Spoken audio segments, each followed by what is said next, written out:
What if I told you children have an obesity rate of over 35% in America? Frightening, isn't it? In the United States of America alone, over 65 million people suffer from obesity. While America is only ranked 12th on the global obesity scale, they still manage to outnumber every other country by millions. Hello, my name is Isaiah Jones, and today I will be informing you on why Roseville Joint Unified School District can and should implement new basic food nutrition classes in order to improve children's well-being and health. In my life, I've been considered to be obese and overweight. Fortunately for me, I was able to bounce back and make a full recovery. Now, I know that not everyone can do it by themselves, which is why it's going to take a lot of help. The most obese country in the world is currently Nauru with a 71.1% obesity rate. However, America outnumbers Nauru because the country itself is small and has a population of only 12,000. To put this in perspective, America's obesity rate currently stands at 36.2%. In the state of California, obesity is not the most common when compared to other states, however. America's health rankings reported the obesity rate for males at 26% and females at 25.6%. The definition of obesity is when a person's weight or BMI becomes too high and carries excess amounts of fat. For adult females and males, their BMI must be above 30 in order to be considered obese.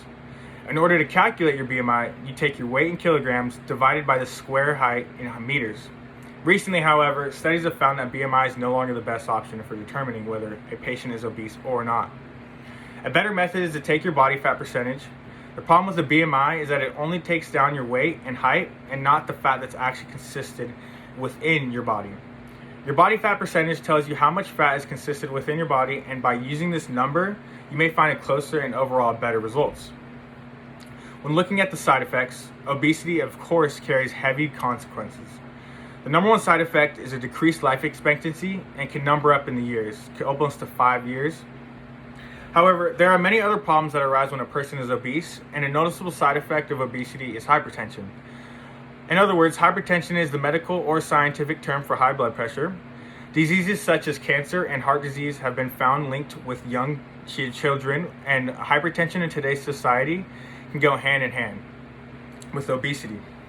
With hypertension being just as prevalent, this unfortunately is not the only side effect that happens when someone is obese. Another aspect to take into consideration is that obesity has actually been discovered, in certain cases, be worse than effects of smoking and drinking long term. However, between the three, obesity carries a different toll when compared to smoking and drinking. Now that we've seen what obesity does to you, we must now combat it. Studies have found that high levels of exercise and physical activities have been proven to help lose weight and maintain the lost weight.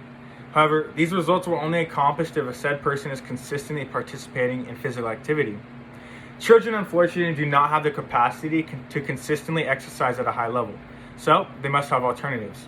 In order to keep the weight off, children must eat right while also balancing a proper diet of vegetables, grains, dairy, and meat.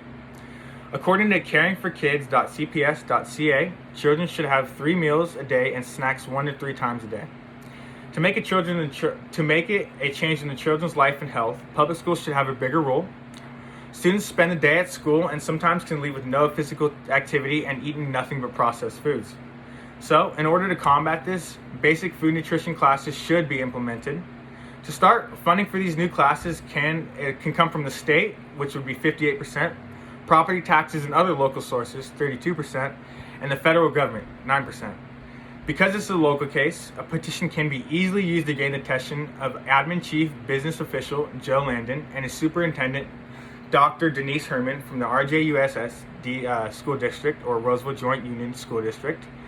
So now that we've gotten a glimpse of what the future can hold, action must be taken soon. Obesity has become far too dangerous and consistently threatens our lives. Thank you for listening to my proposal, and stay healthy.